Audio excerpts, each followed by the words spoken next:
अपने प्राणों की आहुति दी। लाखों लोग, हजारों लोग फांसी पे चढ़ गए, काले पानी चढ़ गए, लेकिन इस दिल्ली की रक्षा के लिए, इस देश की रक्षा के लिए कभी समझौता नहीं किया।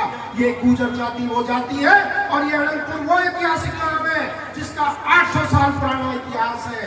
आप लोगों ने उस इतिहास को खत्म करने का प्रयास किया है। मैं कहना चाहता हूं इस सरकार से, मैं कहना चाहता हूं भारतीय जनता पार्टी के लोगों से, ये गुर्जर मेरे जो देशभक्त कौम है बहुत बड़ी कौम है।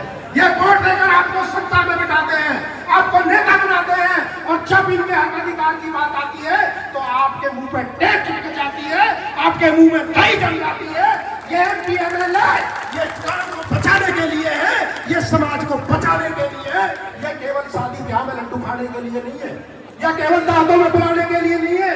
आज अनंतपुर के साथ पूरे देश का समाज खड़ा हुआ है, पूरे देश का, कश्मीर से कन्याकुमारी तक आवाज उठ रही है कि हम अनंतपुर गांव के साथ हैं। लेकिन मैं ये कहना चाहता हूं कि जब अनंतपुर की घटना में हमारी माताएं बहनें सड़कों पर आई, जब उनके साथ धक्का मुक्की हुई, हमारे बुजुर्गों के मान सम्मान के साथ खिलवाड़ हुई, इस सरकार को सोचना चाहिए कि ये गुर्जर समाज सब कुछ बर्दाश्त कर सकता है लेकिन बहनों का अपमान नहीं बर्दाश्त कर सकता, बहनों की आंखों में आंसू नहीं देख सकता। यदि हमारी बहनें, माता बहनों की आंखों में आंसू है तो इससे ज्यादा हमारे लिए कुछ और बड़ा होने वाला नहीं है। मैं कहना चाहता हूं मेरे गुर्जरों, मेरे नौजवानों, ये वीर गुर्जर जाति लिखना छोड़ दो। यदि तुम संघर्ष नहीं कर सकते, यदि तुम अपनी जमीन के लिए नहीं लड़ सकते, यदि अपनी माँ बहनों के सम्मान के लिए नहीं लड़ सकते तो आप कभी वीर गुर्जर मत लिखना। और उस कहावत को भी झुठला देना कि 100 कोस के गुर्जर की माँ एक होती है। जब जब आप अपनी संघर्ष को भूल रहे हो, आप अपनी ताकत को भूल रहे हो, आपको आपका बल याद दिलाना पड़ता है। याद कर रहे हो गुर्जर आंदोलन, जब इसी दिल्ली ने, जिसमें तीनों तरफ बॉर्डरों पे गुर्जर समाज के लोग बैठे हैं, इस देश की राजधानी को ठप कर दिया था, इस देश के पहिए को ठप कर दिया था। आज तुम्हारे अस्तित्व को इस सरकार ने ललकारा है, आज तुम्हारे बुजुर्गों के मान सम्मान को इन्होंने ललकारा है। यदि हमारे घर ही नहीं रहेंगे, हमारी छत्ती नहीं रहेगी, हमारी माँ बहन सड़कों पे ऐसे रोएंगी तो फिर हम कब से कहते हैं गुर्जर है? अरे हम लड़ना भूल गए हैं, मेरी कौम सोए हुए सिंह है। यदि एक बार खड़े हो गए, एक बार खड़े हो गए तो एक दिन में अपनी बात बनवा लेंगे। ये देश की राजधानी दिल्ली, जिसकी रक्षा अपने मुगलों से की, अंग्रेजों से की, इसकी रक्षा करते करते अब पहाड़ों में, वनवासों में और पहाड़ों पे बस के जाके आज आपको अवैध घोषित करते हैं। अरे अवैध घोषित करो तो लेक व्यू को घोषित करो, अवैध घोषित करो तो मानव रचना को घोषित करो, अवैध घोषित करो तो धंधा सेटों की बिल्डिंगों की करो, इनका सीएलयू कर देते हो। गांव के 6000 घरों का सीएलयू, गांव वाले सीधे लोग सीएलयू कराने आएंगे, पैसा देने आएंगे। मैं कहना चाहता हूं मेरे समाज के लोगों, खड़े हो जाओ, नहीं सब कुछ खत्म हो जाएगा, ये अस्तित्व मिट जाएगा। आप लोगों को लड़ाई लड़नी पड़ेगी और बिना संघर्ष के कुछ मिलता नहीं।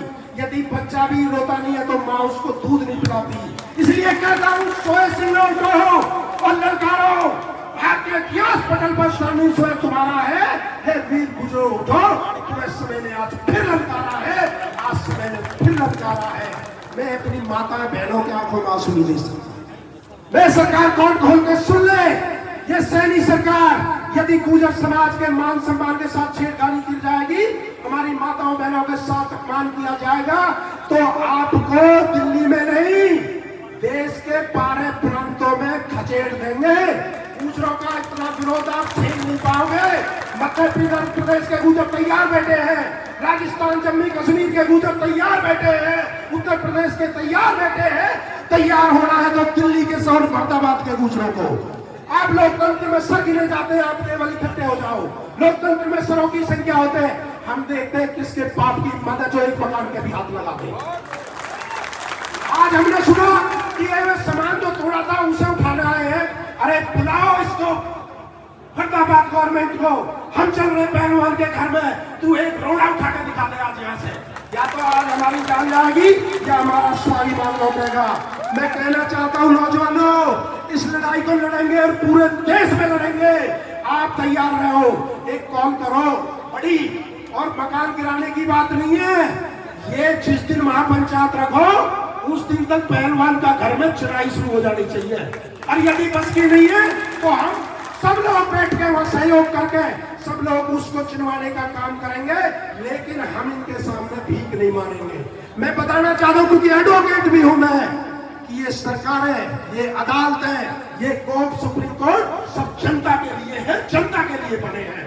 सुप्रीम कोर्ट को गलत तथ्य देकर बदलाया जा सकता है, फेंकाया जा सकता है। या दिवाकर मधुड़ी जी बैठे हैं, तुगलकाबाद का मैं उदाहरण आपको बताता हूँ।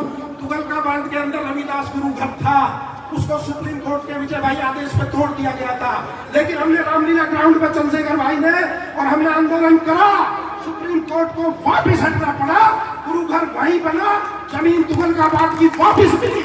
इसलिए कहता हूँ, काम से बड़ा कुछ नहीं है, गांव के घरों को कोई सरकार नहीं तोड़ सकती, केवल हम संघर्ष करना भूल गए हैं, हम लड़ना भूल गए हैं।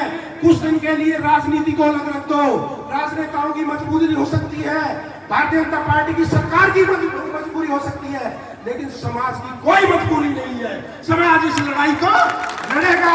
वो बात कहकर जा रहा हूं, देखो मेरे तो दिल में इतनी